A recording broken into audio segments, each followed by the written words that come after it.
Today on the Dad's Making a Difference podcast, we want you to take control. We want to empower you to take control over your finances, to build confidence in your relationship with money, and to create a life with your family that you feel that you don't need to escape from. Today, my guest is Matt Morizio.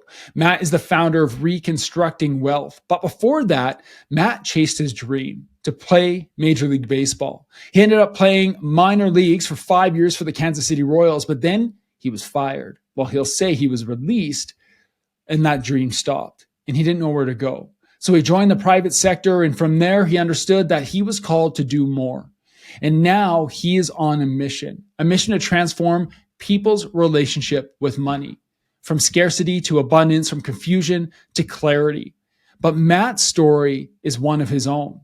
His own relationship with money was so unhealthy, he found himself in dire straits, having to borrow his own mom's credit card to buy groceries for his family. But today, he's going to give you the steps that you need to take to transform your relationship with money, the relationship your kids and your family has with money, so that you can step into a role as a father and a leader in your home, beyond provider, but as a support and as a loving husband and father. This conversation with Matt Morizio on the Dad's Making a Difference podcast starts right now.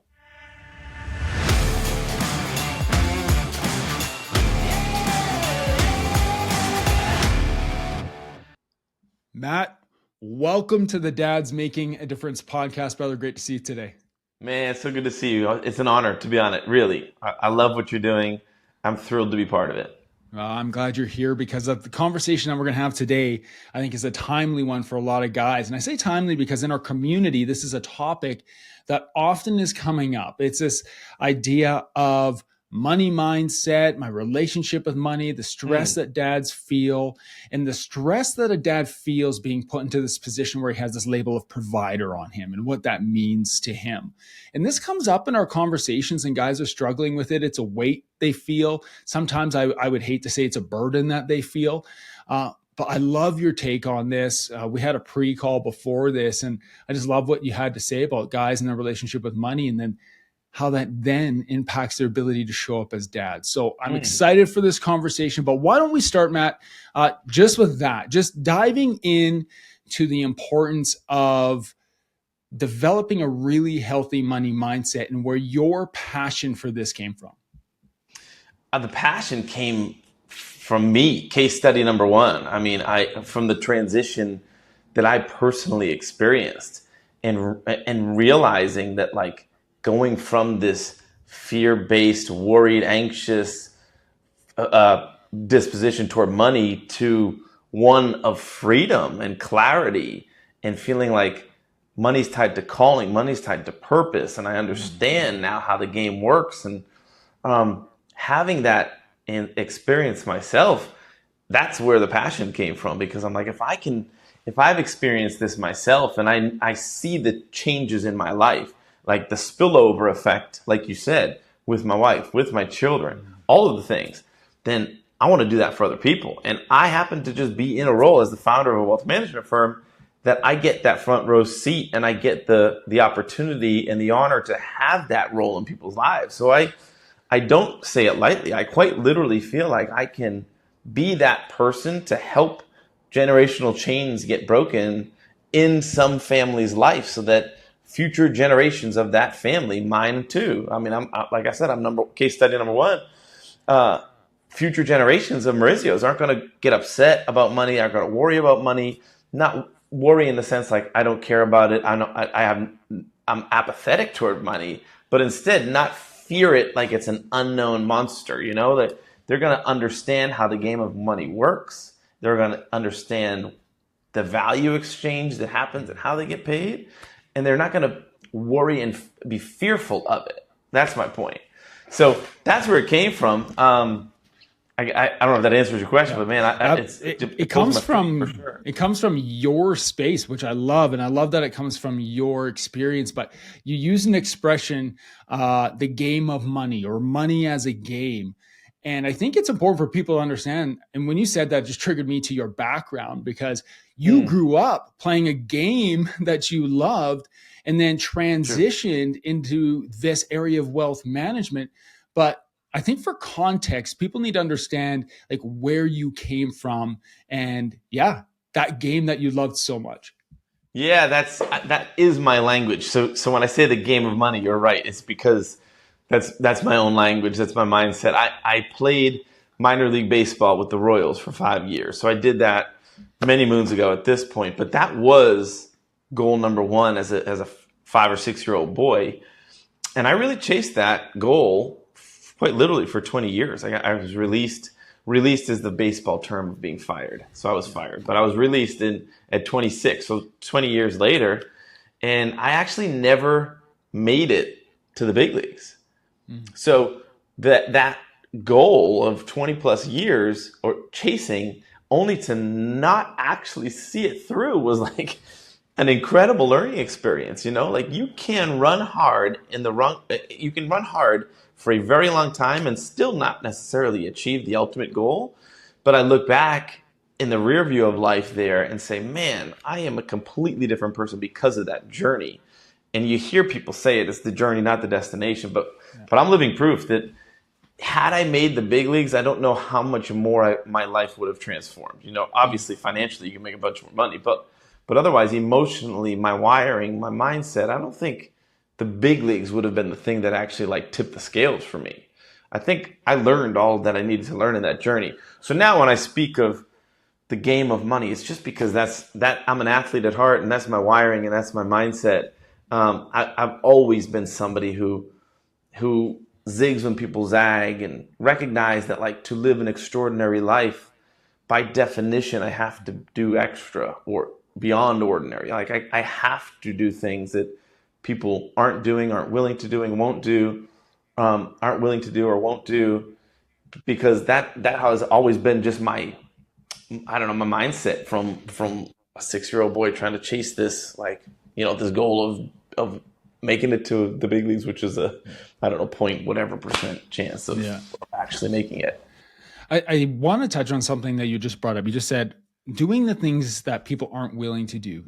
It's the hard things. And somebody might be listening to this right now in the first couple minutes and be like, oh, another guest Cam's got on, minor league baseball player, chased this dream. Now he's in wealth management. But what they also don't see are the layers to this, because if you're listening to this right now, it's not like Matt just stopped playing baseball and then started a wealth management firm. You are a father of 7 kids, and you've been married for 14 years. You have 7 children. So starting your own thing, you're taking that entrepreneurship journey. I have 2 kids, and I know how hard it was. Let's talk about that for a moment, because that also offers context to your understanding and knowledge of what it takes to pull this off. Yeah, I think that like I need to live and model my life in such a way that challenges. I've always done it. I've always challenged conventional wisdom, but I think I want to be that model for people to say that it is possible. I mean, I started a business at 40 with 7 children, so that's not what people say by definition is the right time to become an entrepreneur formally, but it doesn't come without cost for sure, but I do believe it's worth it. I don't think that the easy path is ever in the long run the right path to take. And I felt this real calling on my heart, this tug on my heart to launch this firm to serve people in a way that I felt I was uniquely qualified to serve and that they deserved to be served. So I realized I need to go and do this.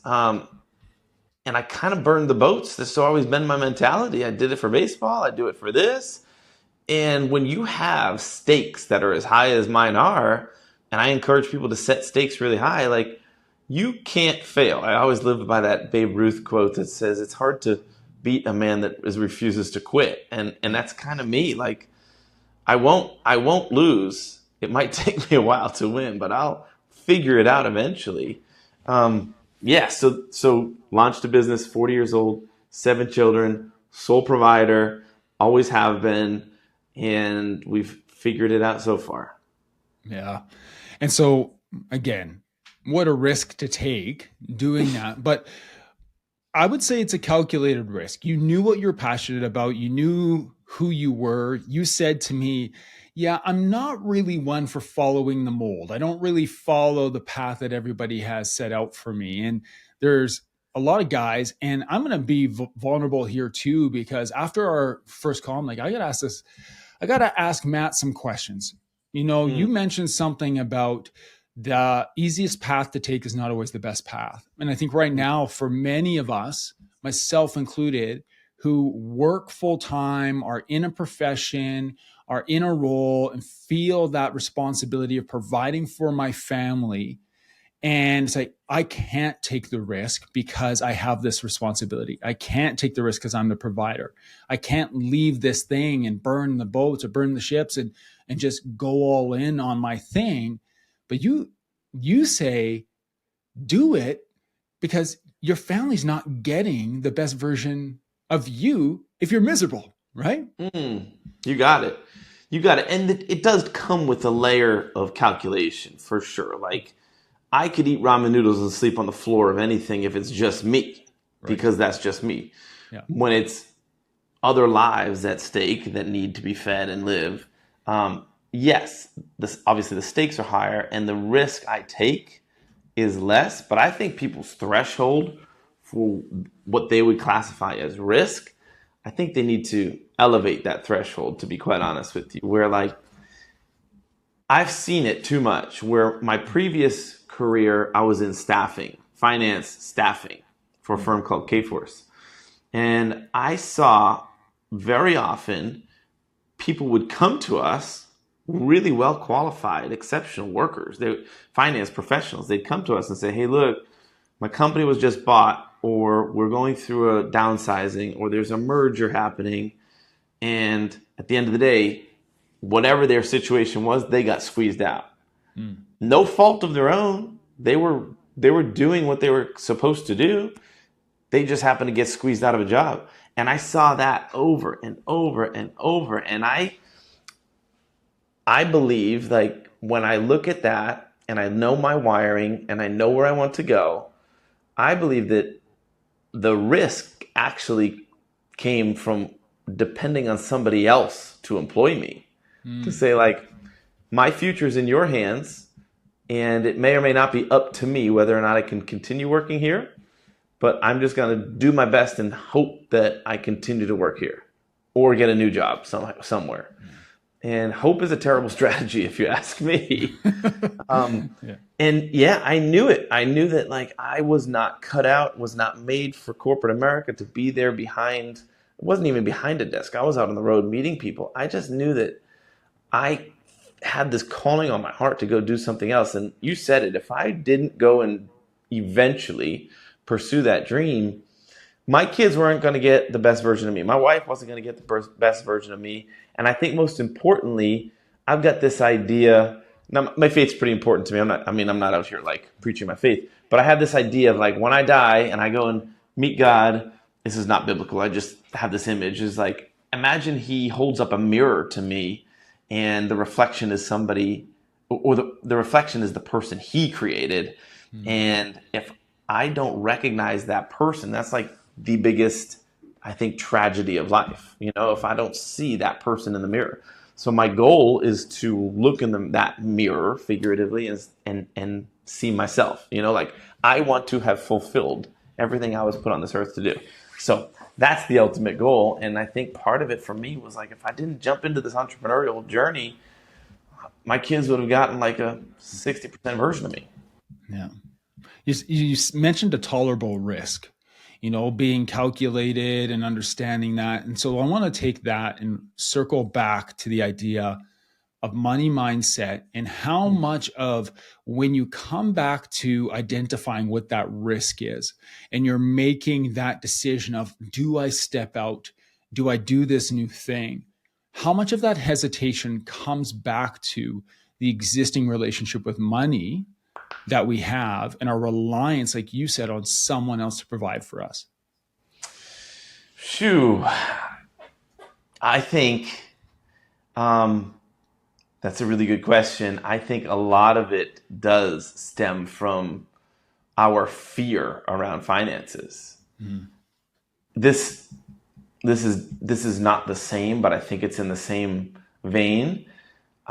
One of the most tragic things to me that I hear people say often, and it's because I have 7 children, I think they bring it up with me, is they'll say to me, man, I don't know if I can even have another kid. Like, I don't think I can afford them. And I'm like, dang, I think you're thinking about the decision making all wrong. You're thinking, let me map out the perfect financial future for caretaking, and then if I can see that vision, then I'll go for it. And guess what? Like, that's not how life works. When we don't get to know the next steps until we take that unknown step. That's just the reality of life. If you told me I should be financially set and prepared for each child, I think I'd still have zero. I mean, to be quite honest. So I think the fear, it could be, I would classify it as fear, but I also would classify it, I think, even more specifically as a misguided calculation toward that decision. Because I think that we worry too much around money. And don't get me wrong, like, the money is essential. You can't live without finances. A church can't function without finances. A nonprofit needs money. Like, the most charitable, beautiful organizations in the world need dollars to function. So, like, you need the money. I'm not poo-pooing that. What I'm saying is that shouldn't be criteria number one for you to say, I think if I can see the vision and the pathway for this finances, then maybe I'll take the step. Like, you just won't. Even if you see it, you could take the step and it'll go sideways. I believe that if you feel this calling on your heart to go and serve a certain person, lead with, from the entrepreneurial side, lead with who you're called to serve, how you're uniquely created to serve, what experiences have you overcome that you can go and bring towards somebody else to hopefully help them along their journey. Then take that with you and say, I think I need to go do this for people. I'll figure the money part out. Just like kids, if you feel like you're supposed to have more children, but the finances of raising them is the thing holding you back, like, don't worry. I mean, that will happen. You'll figure it out. I promise it's going to happen. So I think it's fear, but it's also a misguided decision-making matrix that people use. Yeah. And there's an emotional attachment to it. Like, we have this really deep emotional attachment to money, whether we make a lot or we make a little, whether we have a lot or we have a little, both ways, people get emotionally attached to that. And unfortunately, a lot of us have our own personal value connected to that. So how in your journey, and in what ways can guys who are listening to this detach themselves emotionally from money? Man, I've had thousands of conversations with people about their money at this point, and I've learned that we have adopted, inherited, we've caught, with children more caught than taught, we've caught whatever our parents feel about money. Their relationship with money becomes our relationship with money, mostly because society doesn't allow you to talk about money. So you don't talk about it, and you just sort of catch whatever is handed down to you. Because at some point in your adulthood, you're supposed to know how taxes work and insurances work and mortgages work and all that. But you're not allowed to learn about it and talk about it along the way. It's just supposed to happen. Yeah. And that's, our parents inherited whatever relationships, good or bad, mostly bad, from their parents. And like, if we keep going, there's Great Depression era parents' mindsets toward money that get passed down. And that, like I said earlier, that generational chain, those chains don't get broken. Those just continue to pass on. So I think step one for me in my own experience is identifying that and say, like, I am going to be the one in my family tree that starts to learn about money and take the reins on that. Don't bury your head in the sand anymore like generations before have. Take the reins and start to learn how the game of money works. We are in this information age. There is no shortage of understanding how it works. And if you don't know where to start, I think the next frontier is artificial intelligence. We can today go to ChatGPT, which will scan the world of data, like way more than we could fathom. And you can ask it, I'm a newbie when it comes to finances. I don't know a single thing. And you can say those stuff because you can be as vulnerable as you want because it's just a robot or whatever. I didn't even know what it is. It's AI. So it's not a human. You don't have to feel uncomfortable in front of it. You can say, I don't know anything about personal finances, but I'm committed to learning. What 5 things should I study? Or what 5 questions should I ask? Or what 2 topics should I approach? Ask it where to begin. And then it will tell you. And then you can ask it to answer the questions that it just told you to ask. And kickstart your journey there. So for me, in my own personal life, I learned the game of money. I learned the rules of finances by immersion. The same way you might learn Spanish by moving to Spain and forcing yourself to learn it. I jumped into the wealth management space without a prior knowledge set on it. I had no clients, no experience. I worked in finance, but it wasn't personal finance as much as it was corporate. So when it came to investment finance, personal finance, that I was still afraid of money and how it worked. So I learned it, but I noticed that as I was learning how it works, the monkey kind of came off my back. I was less worried about that monster, because I started to see it. I'll compare it like this. You know how going into your freshman year of high school, a lot of us, when we were there, were nervous about getting to high school. What's my class going to be like? Am I going to get lost? Are my teachers going to be good teachers? All the things. And then you go to your first week of high school, and 80% of your fear, where are my classes, who's in my class, all of that stuff dissipates because you start to learn it. You just understand everything you didn't know, which was the fear of the unknown, now becomes known.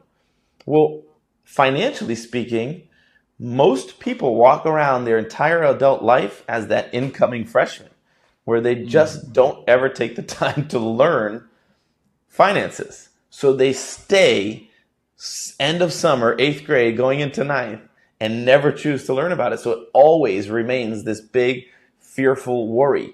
People will spend more time reviewing, and I've seen it, spend more time reviewing a $50 purchase on Amazon than they will handing over their entire life savings to somebody. They'll read reviews, make sure they're not getting screwed. But when it comes to their entire life's work, they say, I don't know, somebody introduced me, they seemed like a nice guy and knew what he was doing. Like, that's it. That's the sole criteria.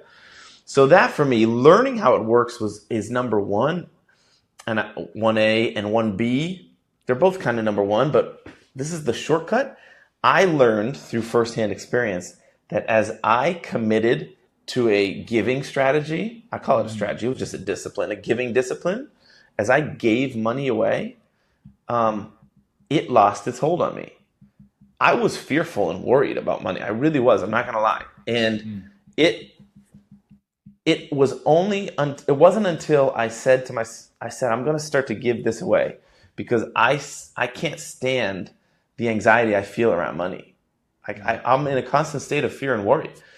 And in order to break that, I guess, I said, I'm going to commit to this disciplined giving strategy where every time I get paid, I put 10%. It doesn't matter. You can put $1.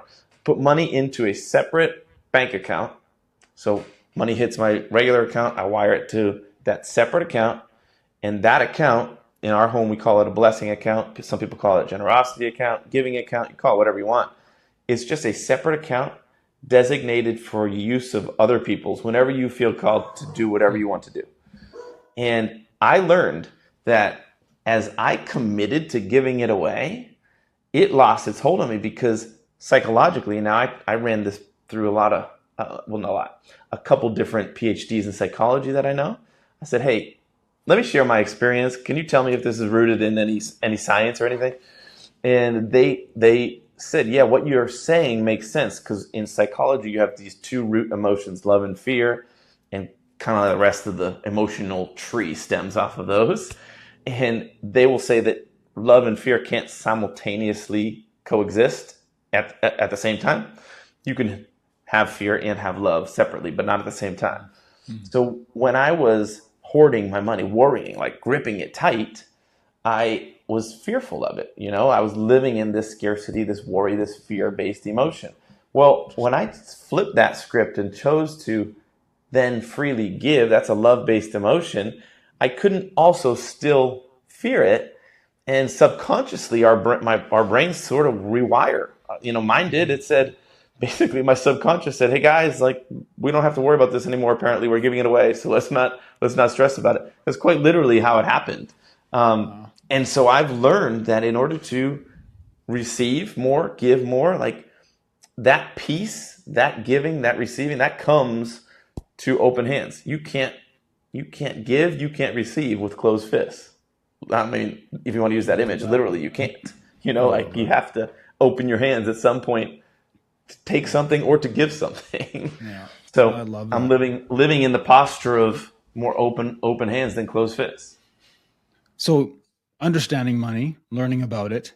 Um, Man, a lot of guys people are just so nervous to ask. Hey, I'm glad that you brought up AI because there's no excuse right now in the age, like you said, that we live in not to have the information. Um, Yes. but like you said, also there's a human piece to this where if you're going to hand your finances over to somebody to manage, you need to be able to trust them. You need to know them. You need to have a conversation with them. And I'm glad that you encourage that. And then this idea of breaking that attachment by giving it away. I can only speak to my context. I'm glad you shared that.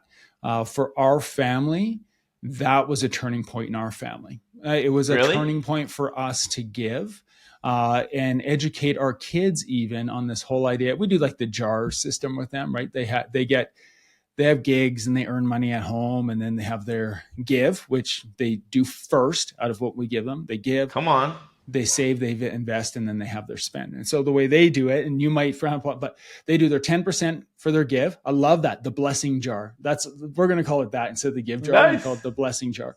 And then they split what's left. And then so 40% save, and they know they're not saving for a scooter. This is money they're saving.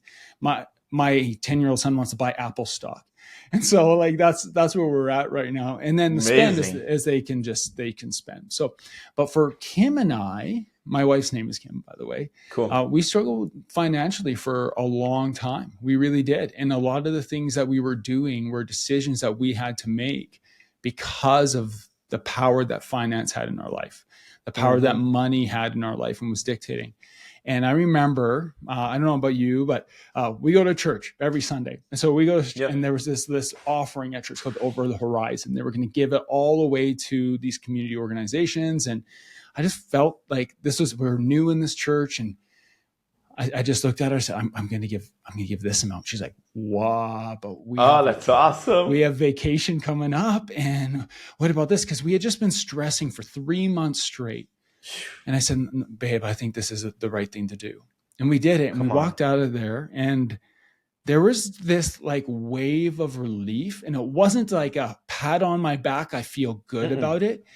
There was nerves. There was like, oh, wow, we just did that. But like this just wave of disconnection from the actual outcome of it. And just like, and we pray deeply in our home. And it was just like this idea of like, just let this go to good use. This is going to impact somebody more than it's going to impact us right now. And so I'm so glad that you brought that up, because the guys who are listening to this, like this isn't a quote unquote Christian podcast. We talk about these things a lot, and we talk a lot about our values and what's important. But if you are really honestly wanting to break the chains that money has on you, no matter how much or how little you have, it could be a penny, right? It could be anything. Like what if you just need to start giving it away, and you'll see what. And so, yeah, thank you for sharing that. I've heard Go ahead. Dean Graziosi, who's a guy that he works with Tony Robbins, and I heard him say it on a podcast once.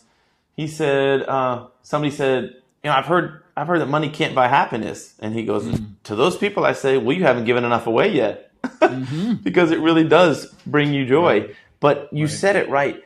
Giving it away for that pat on the back, or for that, wow, what a good person you are, like for that's not generosity. That's just selfishness disguised as generosity. So that's not what it's about.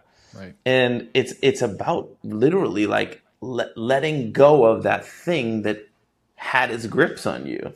And having your kids part of that, I just want to say this, is so powerful, because you're setting them up with a foundation of money that you never had in your life, and it took you a lot of pain and struggle to find out.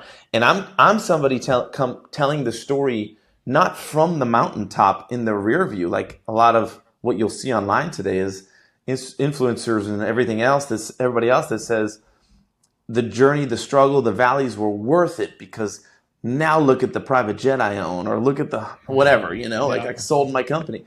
I'm here saying I'm still taking screenshots, keeping receipts of my financial journey because I know that it's making me a more empathetic advisor.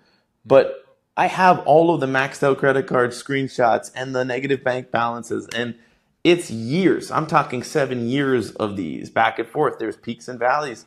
And I've kept those because I don't want to tell the story as if or tell my story as if I'm on the other side of it and saying, hey, I finally made it through and now let me tell you why it was worth it.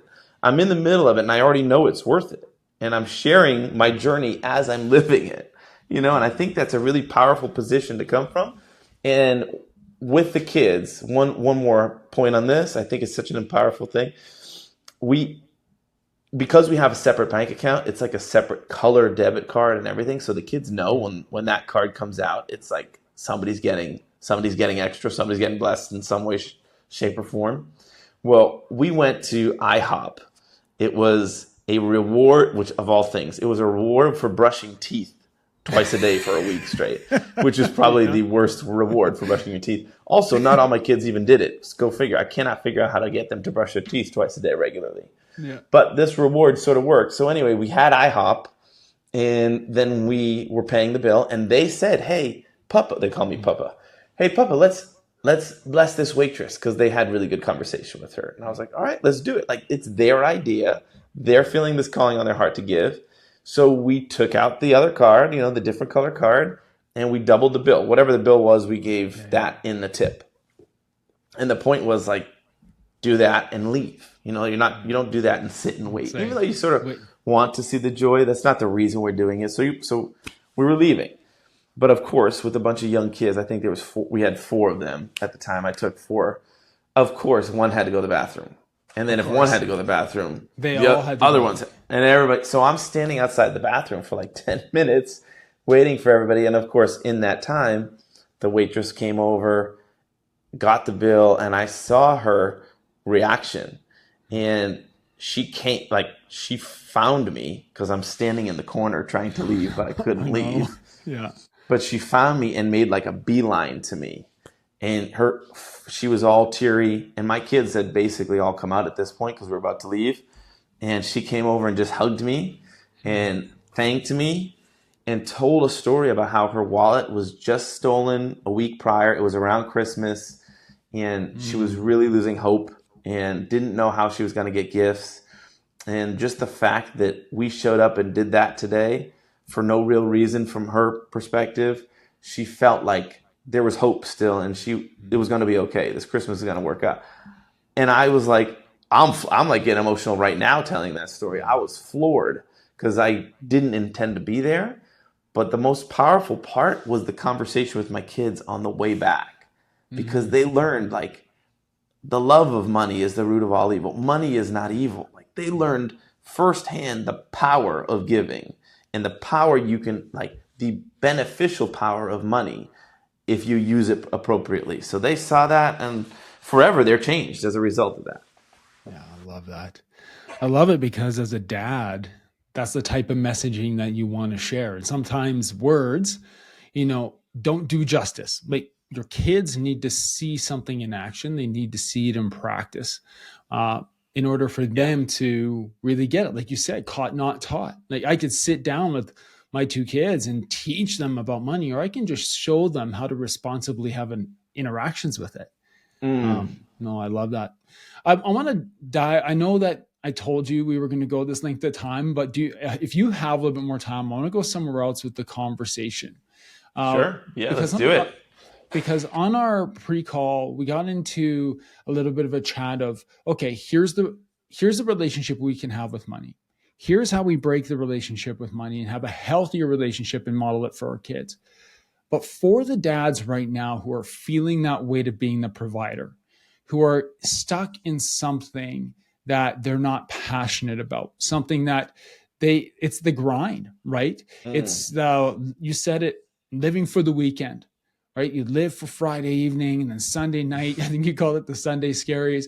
But what are you seeing right now with the dads that in your community that you interact with? What are you seeing from them that tells you change needs to happen? Mm.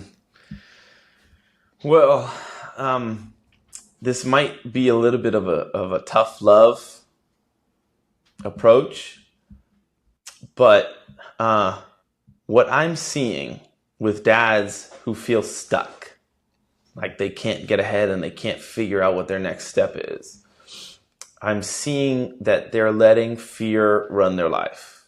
I see that. Now, I don't say that to their face, but I think anybody listening, if they hear that, that probably rings true. At the end of the day, when it comes to personal cash flows in your life, you either cut spending or you earn more money. That's really the only two ways out of it. And you can blend it, but that's it. If you want to it's not even overly simplified. That's literally it. That's And when you look at the expenses of your life, my gut says that you probably don't have a lot of fat to trim. Because most of the guys in the circles I run with aren't irresponsible with their money. They're not out with gambling addictions. They don't have yachts and just throw big parties because they like to throw money off the side of the boat. Like they're living appropriately. Maybe their splurge is an extra YouTube package or something for their TV because they like sports or something. They upgraded their YouTube TV package. And sure, you can trim that down and save $30 a month maybe, and maybe $360 on the year. But when you do the math, to really start to save a significant income or significant money in a way that impacts the bottom line and impacts your budget, you almost always look at lifestyle changes needing to take place. You've got to sell a home and downsize, sell a car, move to a middle of nowhere part of the country because there is actually where it's cheaper. But then your kids and everybody has to deal with that new way of life. A lot of these become non-negotiables or non-starters. You can't have these conversations. Yeah. So to the dads that are worried, that feel like they need to provide, I tell them, you got to figure out how to earn more income. Bottom line, that's it. I mean, period, full stop. You don't have more money to trim. You've got to figure out how to earn more income and stop letting fear stop you. Because you're afraid that if you try something and you screw up, you wasted time or effort, or you look stupid because you tried and failed. If you are in a spot, and I'm again, most of my advice is like coming from me to me because I've experienced it. My wife stopped me. I don't know what year we're in, but we had 4 children at the time. It was years ago at this point. And I was working a lot because I'm a worker. I love it. Like give me a 14-hour day and I can grind it and I love it. That's just who I've always been. Actually, it's way more difficult to cut that short and come home and be present with my children because I just want to go. But that's who I am. Well, I was doing it because I was the provider and I had to do it because we needed to pay all the bills and all the things. Until she stopped me after we put the kids down. It was one evening and it felt like it was out of the blue. And I'm talking, I was out 5 a.m. if I wanted to go to the gym. I had a networking event that evening. I was home at 10:30. I didn't even see my own kids, even though I went to bed and woke up in the same bed. And that happened kind of routinely because of the job, the type of work I had to do. And she stopped me and said, I didn't sign up to be a sole provider. Excuse me. That was me. She stopped me and said, I didn't sign up to be a single mom. And I was like, as a sole provider, I was thinking to myself, like, that's what I'm supposed to do. Until she hit me between the eyes with that truth. And I realized, like, I can't trade time for money. Like, this is fleeting. And I need to figure out something else out. So I was in the same position that you're talking about with these dads. Yeah. I needed to make a change. And that was scary. What that change looked like was I jumped into wealth management eventually because I was praying hard for that opportunity. The wealth management opportunity came, and I prayed hard that that was not the opportunity because I did not want to be in wealth management. But I tried to close that door, and every time I did, God blew it wide open. And I took that leap of faith only to really go in probably the most difficult financial season of my life, to the point where I maxed out all my credit cards, depleted all my savings, needed to refinance my home just to pay for expenses, pay for my life. And the refinance didn't happen in time. And I needed to borrow my mom's credit card, literally just to buy groceries. That was embarrassing, humiliating, so uncomfortable.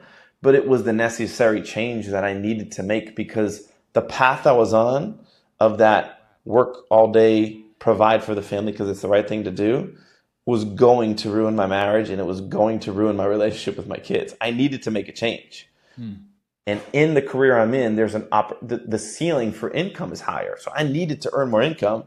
I didn't have more hours to put in the day. Like, I needed to figure something else out. So to my message to all those dads, you can tell I'm passionate about it because I've lived it, is stop letting fear run your life and figure out a change, because a change needs to happen. You probably can't trim your budget. So figure out a way to make more income. Understand your unique gifts, who you're uniquely qualified to serve, and go get it. Love it. Guys need to hear it. Guys need to hear that. In our community, we have those conversations. I have one-on-one coaching calls with some of our guys, and I would say most of the guys in our group are fairly successful, or successful by societal terms. Yep. But they feel the pressure. It's like, well, you can either do this or that. Yeah. and when you're presented with a this or that, you get your back up, because you're like, you're just telling me what to do. No, I'm telling you what you need to do. Not, I'm telling you, go do this, but you understand what you need to do. And it's this or that. And that's a hard decision. And as a dad, I've had to make decisions like that in my life. I've had to make decisions like that financially. And yeah, it's uncomfortable, but in the end, it's better on the other end. It's better on the other side of it. Yeah. No, awesome. Glad you said that. You said, well, it's kind of tough love. No, it's love. That's what it is. And it is love. And I think that's part of it too. And we see guys, and that's one of the reasons I do this, is because we see guys in isolation, and they get very behind the shield, this protection of like, look what I can do, and this is who I am. But when they get in community with guys, they can have unfiltered conversations and a trusted group of advisors. It's not tough love. It's just love. We just want you to succeed and become the best version of you, so you can show up the way you want for your family and for the other people around you. So yeah, man, well it's said. just love. Yeah. It's just love. Yeah. Hey, I got a question for you. You know, right now, as a dad, how are you showing up? What's an area that you are diving into, an area of growth you're excited about? Well, as a dad, my word of the year is intentional. Every year I pray at the beginning of the year, try to find a word or phrase that I feel like is on my heart. So I've been intentional, and in the business too, like the business is a big domino effect for a lot of other, what we feel like is our callings and stuff that we're put on this earth to do. A couple of the things that recently have happened, because as a result of the business growing, I celebrated a year a few months ago. So we grew well enough in the first year, 40% or something like that, to be able to, for the first time in our life, have some help in the house. And homeschooling, 7 children, we've needed help for quite a while. We've never had it, but I was able to hire help, and she's been an answer to prayer. She's been so amazing for our family. So that's one area I'm leaning into. And the other is we had our kids make a summer bucket list. Okay. Like, what do you want to do this summer? Yeah. And that just stays up. We have this glass board that's like in the middle of our kitchen. It's kind of like the command center. Imagine a whiteboard, but not as offensive, because it's glass, so it's clear. Yeah. Yeah. So those goals for the summer stay up there. And I'm very intentional with staring at them to say, how can I make these summer dreams come true. So I'm looking at them, and they're not all financial. It's just trying to figure out, like, I need to be intentional with my schedule so I can make, by the end of the summer, I can make as much of these as possible come true. Oh, cool. I love it. That's great. Matt, man, I love this conversation. Same. Thank you for doing this. Matt, if there's guys listening to this who want to learn more about you and the work that you do, where can they find out more information? Thanks for that. I would say the best place to find me is on Instagram. I'm pretty active there. It's just my name, at Matt Morizio. And if you want to DM me that you heard this conversation on the podcast, I will send you a link to a course I created. It's free. It just, you have to put an email address in.